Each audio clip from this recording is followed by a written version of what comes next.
Hey there, welcome to the Empowered Man podcast. Today, I'm going to do something a little different. I wanted to give you guys access to an older podcast that I'd done some time ago in the last year and wanted to bring it back because it's really important that we really master the fundamentals and the basics. And so in your Empowered Man journey, maybe you didn't hear this particular episode, but I wanted to get it back in your hands. It's super important that you listen to it, take it to heart, apply the message, and we will see you on the other side.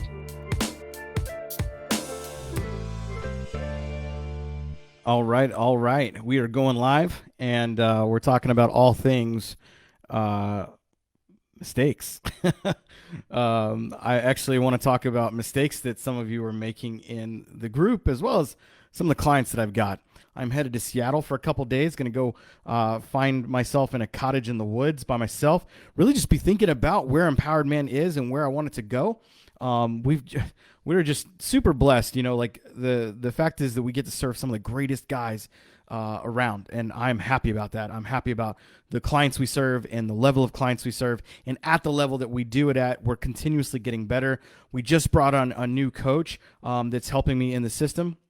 If you see him in the group, named Chase Sayer, he's also a therapist in his background, and we're excited to have him on the team.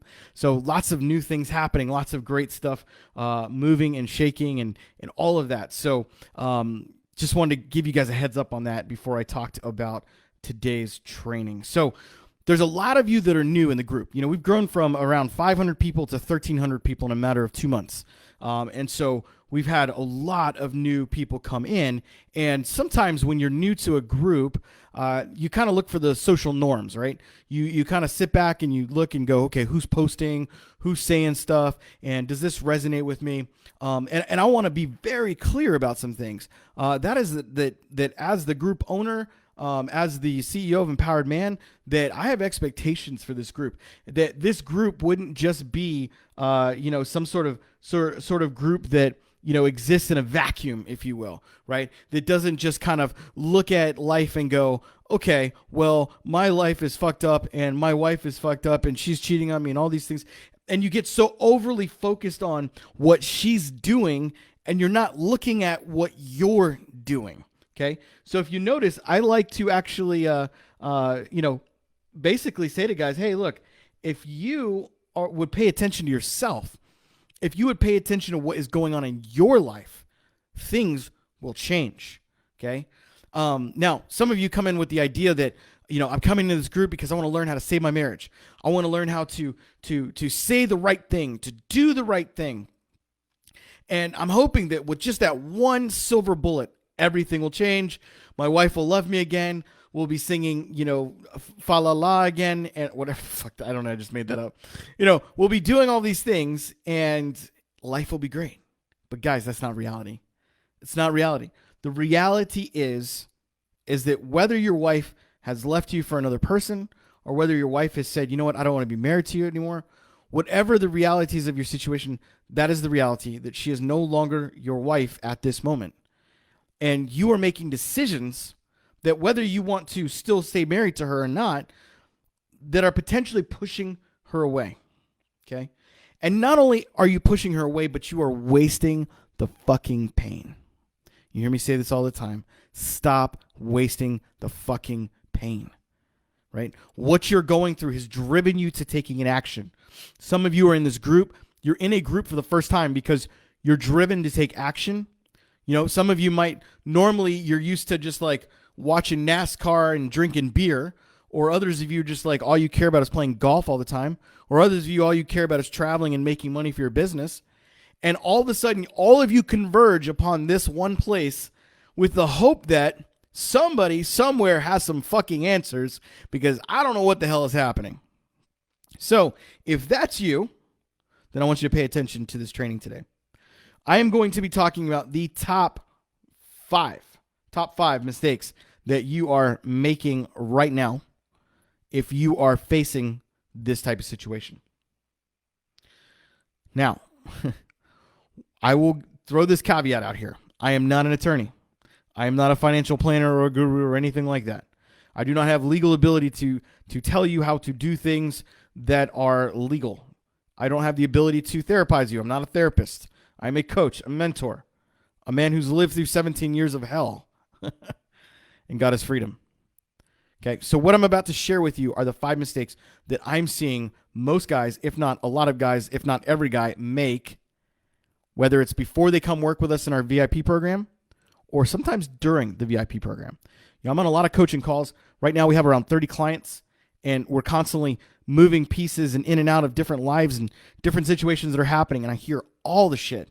I hear all the shit all the time.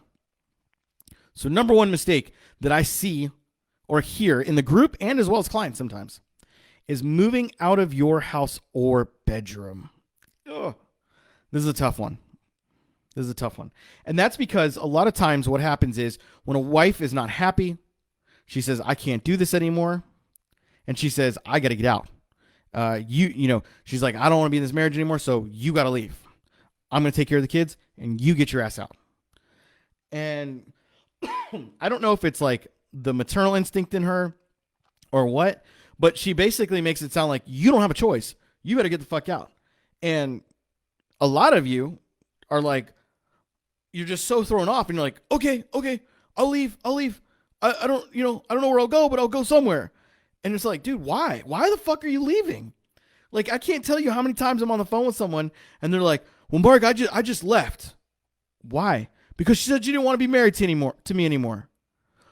Oh, okay. So what you did was you said, well, fine, I'm going to take my ball and play somewhere else. And you took a defensive posture instead of a leadership posture. And so in your defensive nature, you said, fine, I'm moving, I'm leaving. And you go and you cry in your little hole in your corner or your little place in some basement somewhere, instead of being a leader and saying, hey, sounds like you're having some issues. You may need to work on those. Obviously, I've caused some issues here as well, so I'm going to go work on those. But I'm not leaving my house. I pay the mortgage. I pay the rent. I pay a portion, contribute, whatever. I take care of the kids, whatever it is. You fucking contribute. And so therefore, if it's your house, don't leave. I mean, it's not that complicated. We like to overcomplicate it for some reason. And again, I think it's because of shame, because of guilt, because of the idea that we say, hey, you know what? My wife wants me out, so I'm just going to give that to her. But why? You're not being a leader when you do that. You're just leaving and going sleeping on the couch or going and sleeping in somebody else's room or basement or whatever. Like, that's not you leading. That's you retreating. You can either be a leader or you can be a retreater. It's up to you. That should be a t-shirt. Leader or retreater. All right, number 2. Here's the big thing I see in the group, especially with you new guys, because you're not used to me. You're not used to my style. You're not used to who we are at the Empowered Man and what we do in our VIP program. So you're used to seeing men's groups, men's empowerment, whatever. And you come into a group like this and you're like, yeah, man, my bitch wife did this thing or blah, blah, blah. And I said, fuck that hoe. And I kicked her ass to the curb. And you're just like posing, wearing your little fig leaf, protecting your dick. Okay. We don't do that shit in here. We don't allow complaining. We don't allow whining, right? I'm going to call you out if I see that shit. And here's why. Because again, you're not being a leader when that happens, right? You're not being a leader when those types of things happen, because what you're doing is you're literally just saying, hey, I have a problem with my wife. And instead of addressing the problem, I'm going to come here and dump to all these strangers about how bad my wife is so I can find some other man to commiserate with my pain and make me feel better about my pain instead of actually fucking dealing with my pain. Okay? There's another thing I've noticed too, and that is where guys will just like complain and bash, and then when you ask them, hey, what are you doing? They'll say nothing. Okay. Well, what are you doing to work on you, though? I mean, the fact of the matter is, whether your wife's cheating on you or just you've been an asshole and says she doesn't love you anymore, you still have work to do. Like, there's not one of us, including myself, especially myself, both hands raised. I have lots of work to do. Every single one of us has work to do. But here's the thing, is that men, we like to pose in front of other men. We like to pretend like we have the biggest dick in the room. We like to pretend like we're the smartest guy in the room. Instead of admitting our weaknesses and failures, because that says shame, that says, oh, you're like a little boy, instead of coming to grips with, hey, this is not an area of strength for me. I don't care if you crush it in the boardroom or the golf course or in the bedroom. The fact of the matter is you're in this group. You come to this arena, you come to the VIP community, you join our coaching program for the purpose of growing, not going through, but growing through what you are going through, okay? And we're going to call you to that, not because I have some chip on my shoulder and I just want to beat men down emotionally. Maybe there's groups out there that like that. They get a weird kick out of like emotionally abusing other men and making them feel like dog shit. I'm not here to do that. What I'm here to do is call the fucking greatness out of you. Is to find the gold in you and say, hey, there's more to you than this relationship. There's more to you than being a dad. There's more to you than what's happening around you and to you. Because the fact of the matter is when you man up, when you become empowered, when you make decisions to move forward in your life, it doesn't matter what's coming at you, because then you start to recognize you have what it takes and that you can go forward and not keep looking backwards. So number 2, complaining and whining. I see that all of the time. All right, number 3, being clingy. Being clingy is that is one of the worst things. Asking her constantly, will you come back to the relationship? I get it, man. You're in pain. You're in pain. And when a wife walks out, it's devastating. Because for most men, we don't see it coming. We never see it coming. Hindsight is 20/20.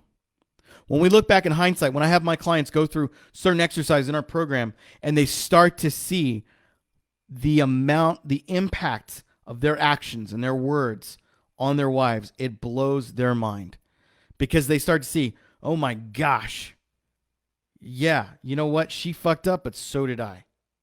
So did I.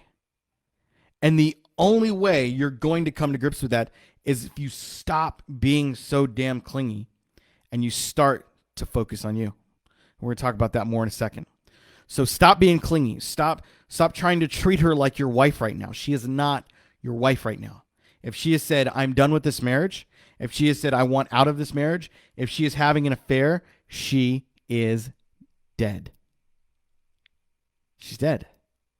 The woman you knew, the wife you had, is dead. Until she decides to come back to the marriage, until she decides, I want to be married to you again, she's dead. It's as simple as that. We make it hard because we can't accept that she's dead. We can't accept it. We're just like someone who actually physically dies, and we go into a state of shock. And we're like, no, it can't be. It's not possible. There's no way they could have died. There's no way. And we say the same thing when it comes to our marriage when it's over. And we say, there's no way. It's impossible. I've got to save it. I've got to somehow bring it together for my kids, for all these things and all this stuff. And you can't. You can't control what another person does. Even the greatest genie alive will say, I can't make someone fall in love with you. Well, guess what? Neither can I. I can't save your marriage. Anybody else that tells you they can save your marriage is full of shit.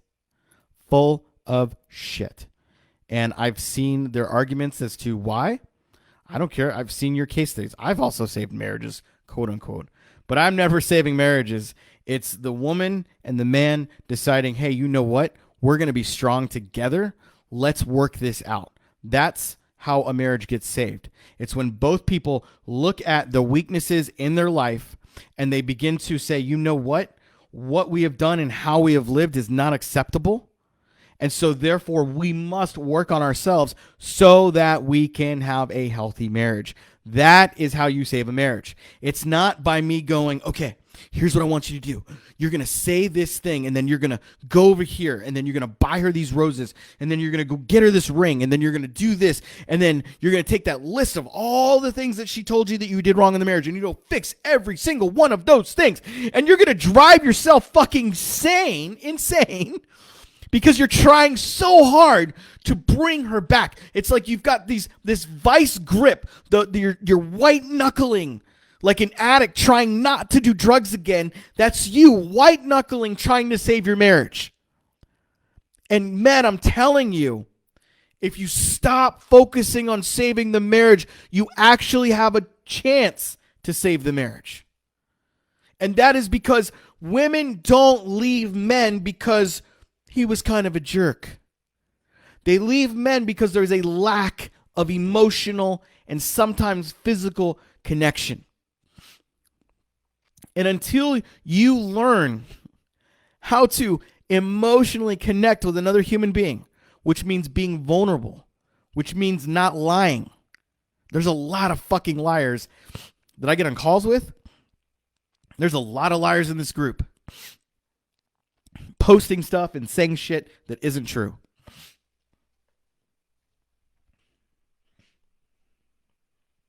Fact of the matter is,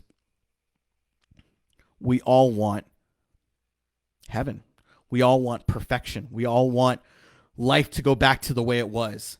But life may never return to the way it was because maybe life has something better for you. Maybe the marriage you're supposed to have hasn't happened yet. Maybe the marriage that will make you come alive, maybe the woman that will make you come alive, you haven't even met yet. Now, I'm not doing that to naysay anybody that wants to save their marriage and say, well, that's impossible. Just move on. Just get a divorce. I'm not saying that, and you know that I do not recommend that. We never tell anybody to get a divorce unless there's serious abuse happening or serious affairs happening, and that person is not coming back. Sometimes you need the truth serum. But the fact of the matter is you have to choose, am I worth this person? Think about that for a second. The way you're being treated right now and what is happening, are you worth that or are you worth more? Think about that. Are you worth more than what you're getting right now? All right, let's go on to the next one because I could go on and on for some of these. The next one is staying in a dysfunctional, toxic marriage for your kids. Uh-oh. I think I just opened up Pandora's box. Some of you have this really, I would say, skewed view of marriage because of what you've been through. And so you look at, I was a product of divorce, and so I think, well, gosh, there's no way then I could divorce this person, or there's no way I could separate, or there's no way I could allow the divorce to go through. And again, I'm not talking about just shit's happened and she says, I'm having an affair, and so then you're done and that's that, and you just divorce her. I'm talking about situations where guys are staying in the midst of all this toxic shit and allowing no boundaries, allowing her to sleep around, allowing her to do whatever for the sake of your children or for the sake of maintaining a home for your kids. Let me tell you, that's dysfunctional. That is not healthy. Your kids need a healthy environment. Now, I'm a believer that kids need a mom and a dad, and that's the healthiest thing for them, is to have both. That's my personal beliefs. I think the science backs it up, and that's where we're at. However, if children are being overly exposed to a toxic relationship, meaning there's a lot of toxic conversation, meaning there's a lot of yelling and screaming and arguing and fighting, a lot of sabotage, a lot of, emotional distress, over time, that's worse for them than you getting a divorce. Now, there's going to be guys that are going to disagree with me, and there's going to be guys that are going to hate me for that, and that's fine. You do you, boo. You do you. Okay? And I get it, and I understand why, because I grappled with the same fucking thing. I grappled with it from a child's perspective. I grappled with it from a faith and a religious perspective, because my faith, my religion said you don't divorce unless it's like dire. So all of those things I have been through the fire of. And so if you want to call me to task on it, fine, call me to task on it. But I'm not going to make excuses for the fact that some of you are just fucking afraid. You're afraid to live the life you were called to because you keep thinking that I've got to save this thing that is dead and that may not ever have life. Again, I'm not saying you just, as soon as she walks out the door, you're like, all right, fine, bye. Stand for your marriage, fight for your marriage, fine, do that. But there's going to come a point where you're going to have boundaries, and you're going to have to draw the line, and you're going to have to figure out, what do I want? Who am I?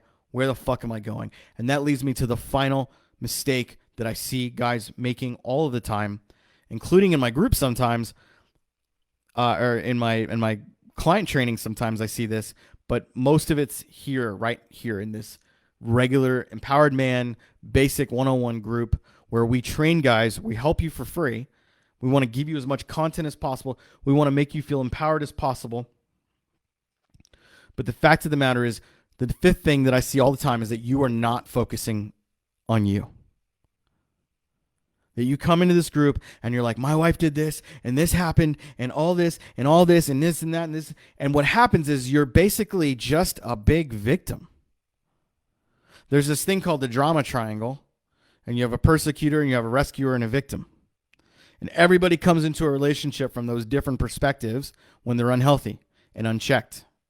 And a lot of you come into this relationship with a coaching company like myself, a mentorship program like myself, and you come in not knowing how to even be mentored or not even knowing how to be coached, and you come in and you're like, this is my shit, and you just spew it all over the place, word vomiting, like 10 pages of shit. I've seen some crazy stuff guys have posted in here.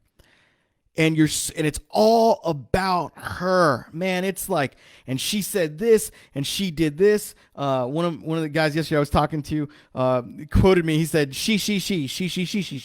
Yeah, I say that all the time because that's what you guys are doing. You're like, well, she, and she. It sounds stupid when you say it like that, but that's exactly what you're doing. And when I read your posts, I'm like, this is so stupid because it's all about another person and something you can't control. And all you want to do is whine and complain and hope somebody will just go, you're right, brother. Gosh, that bitch doesn't deserve you. Oh. Bro, this is not that kind of group. And yeah, there's some of you in here that do that because I can't check on everything. But I'm going to tell you right now, watch this video. I'm telling you right now, that is not how I believe. Now, does that mean I won't validate your feelings? No, of course not. You're feeling a certain way. Hey, I understand it's tough. Right? I'm not here to say it's not tough. I've lived through the shit. I have earned my right to say it's tough, but I've also earned my right to say you need to fucking grow up and you need to start focusing on you. I have earned those stripes. Fucking wore them for 16 years. I earned those stripes. Okay? So when I say to you, you need to start focusing on you, it's not coming from a place of manipulation or trying to make you do something you don't want to do. It's coming from a place of pure benefit for you. Because at the end of the day, whether your wife leaves you or not, you cannot escape you. You cannot escape you. You are with you till the day you die. Not even your wife of 60 years who lays by your bedside till you die will be with you as much as you will be with you. And some of you have such a pride and arrogance, a fig leaf about you that you can't like separate yourself from some of this shit. And instead of coming to grips with the fact that you're the one who allowed this person into your life, you just blame her. And you say, well, she slept around, she did this, she did that, she did this, she did that. But wait a second. You're the one who attracted her into your life. And so what happens is if you don't work on you, here's what's going to happen. You're going to go right back out into that dating world and you're going to attract the same kind of woman. Or you'll attract a different woman with much different issues than the first one because you've given yourself over to this toxic way of living, and that's what you're used to. You are used to this toxic nature. So let's talk about what focusing on you actually means. Focusing on you isn't just going to the gym, getting a haircut, getting new clothes, and eating right. That's the basics. Those are good. Those will help you feel a little bit better about yourself, but that is not the be-all, end-all of focusing on you. Here's what focusing on you looks like. It means you begin to look in the mirror, and it means that you start to recognize how you, not her, how you contributed to the failure of your marriage. I don't care what the fuck she did. I don't care if she was the worst whore in the world. I don't care if she did drugs. I don't care about any of those things. The fact is you created an environment that allowed for that shit to be there. Dude, that's humbling. It's humbling. And some guys will take that and just totally buck the system. And they'll be like, no, fuck that. No, I'm not receiving that.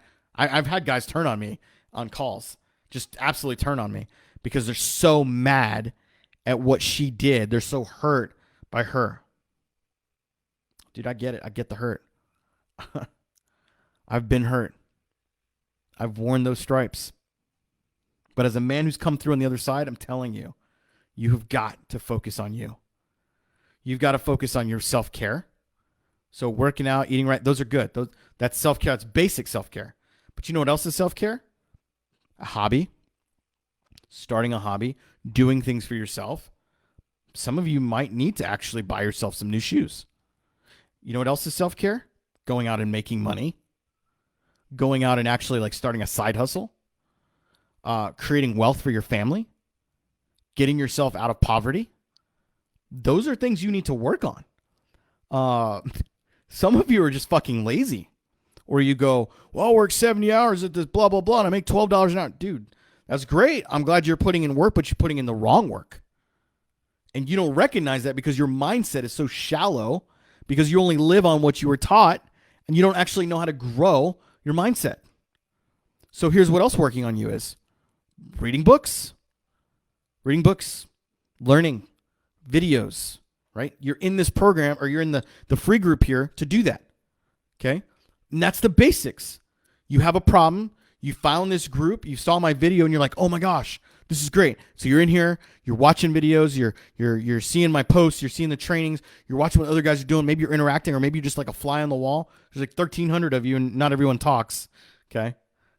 And you're just kind of like sitting there watching and all this stuff. And that's good. That's the basics. But if nobody's holding you to account, if nobody's helping you with your transformation, you're just obtaining information. And information is not what helps you grow. It's the beginning essence of that. But you can take information like you can go buy a calculus book. You and I could go buy a calculus book right now. And it may take me 3 years to figure out how to do a problem. I'll figure it out. I'll definitely figure it out. And maybe I'll look at some YouTube videos on it, or maybe I'll do these things, but I'll eventually figure out how to do calculus. But imagine if you didn't have to wait 3 years and you could do it in 8 weeks. Why the fuck would you wait 3 years? Some of you are doing that. Some of you are putting off today, which you could have, or putting off today for tomorrow, which you could have today. Hope that sounded right. But in essence, it's that you are wasting time because you would rather do it yourself. And you'd rather go, well, I don't need help. I'm smart. I'll figure it out. It's like, yeah, okay, you can do that if you want. If you want to waste your time and be in pain, like so many of you I follow up with like 3 weeks, 4 weeks later, like, how you doing, man? Man, it's just worse, man. She's doing this and she's doing that. Okay, so when are you going to start working on you? Well, I am, man. I'm in this free group and, I'm reading it and I'm working out and stuff. Great. That's awesome. Those are good things. But that is not the game plan you need right now. The game plan you need right now is it's a whole other step above where you're at. And some of you are just clueless about it because you can't even fathom what healing looks like. You can't even fathom what it's like to communicate without grunting. You ever hear me say that? A lot of you just grunt because our brains, men's brains, are not as emotionally wired, so it's very hard for us to communicate, enunciate, articulate what we're actually feeling. And so it's time for you to learn how to articulate what you're actually feeling. It's also time for you to learn how to set a boundary so that you don't get walked all the fuck over. It's time for you to have boundaries for yourself, time for you to have boundaries for her so that you can be healthy. I know I used to hate boundaries. I remember hearing about it for years, and I'd be like, that sounds so stupid. It doesn't make sense to me. Until you're in this situation, you realize, fuck, I need boundaries. Because this person's taking over my life. This person's creating chaos in my life, and it's got to stop. So we need boundaries. Focusing on you looks like going the next mile, going the next degree beyond what you know to be true. Okay? It's not about you just existing and hoping that you get it all figured out. No, it's beyond that. It is you realizing I don't have to do this alone. There are other men out there with me. They're willing to stand with me. That even where I fail, even where I make mistakes, they're with me. They're literally an app away because I can communicate with them through an app. They're literally on calls all the time with me to help me move through what I'm in right now, helping me manage the pain in a healthy way and helping me grow through it. I mean, you've seen some of the case study videos. If you haven't, hit me up or whatever. We'll share some of them again. The fact is, these guys, some of them actually get their relationships back and they don't even want them anymore because they're like, hey, this was an unhealthy relationship. This person has so many issues. She's not willing to work on her. She's yelling at me and saying, I need to change. I'm doing that. I'm working on me. I'm making the changes. And they get to a place of strength where they go, I'm making these changes, but I'm not seeing the same thing over there. And we can't be healthy together unless she gets her shit together as well. Guys, there's a lot to do. A lot of work here. Don't be so prideful. Don't be so arrogant that you feel like, well, I got it all figured out now. I don't need any help. I'm just good, right? That's why you're in this group, because you got it all figured out. If you got it all figured out, fucking leave. I don't need your ass in here. I don't need a bunch of posers, with their little fig leaf acting like they're something tough, because they figured it out. That's not what this shit's about. This shit is about healing. It's about self-care. It's also about being men as leaders and leading with our communication and leading with our boundaries and leading with our own responsibility of where we contributed to the failure of the marriage. Well, that's all I got for you guys. Hopefully that was impactful. Hey, this is Mark Santiago, CEO and founder of Empowered Man. I want to thank you for listening to today's podcast. However, before you go, I want to give you a special invitation. Now listen, we've got a program that is designed specifically for men who are hurting right now, who are on the verge potentially of divorce, who are facing potential separation or already separated, and they don't know what to do. They don't know where to turn. They're dealing with anxiety. They're dealing with cheating. They're dealing with all kinds of shit. If that's you, I want to challenge you to take the Empowered Man 30-Day Challenge. That's right, the Empowered Man 30-Day Challenge. You can go to emchallenge.com right now and sign up for the 30-Day Challenge. Here's why I think you should do that. If you're hurting, you need to understand why you're hurting. You need to understand what is actually going on. In week 1 of the challenge, we are going to actually rip off that Band-Aid a little bit and coach you through that process. And then we continue to do that process all the way to the point where you start to make decisions that are empowered instead of disempowered. I don't know about you, but I would much, much, much rather make decisions from a place of strength than a place of weakness. So if you're facing decisions, if you're facing this anxiety, what do I do? How do I respond? When my wife is being toxic, I don't know what to do. My wife is cheating on me. I don't know what to do. My wife doesn't love me. I don't know what to do. We are going to help you find those answers within. Now, look, this 30-day challenge is probably unlike any other you've been a part of. Why? Because not only do we have daily assignments happening in the program every single day, but you also get live group coaching calls. I said live group coaching calls with myself and my lead coach. That's right. I am a part of this. It's not just some other people doing it. I am there live with you every single week call that we are on. Third part of that is you're going to have a community of other guys that are going through exactly what you are going through. And the best part of this isn't even a fraction of the price we could charge for it. In fact, at some point we may raise the price, but right now it is at a bargain. So go to emchallenge.com, emchallenge.com to take the Empowered Man 30-Day Challenge, and I will see you on the inside.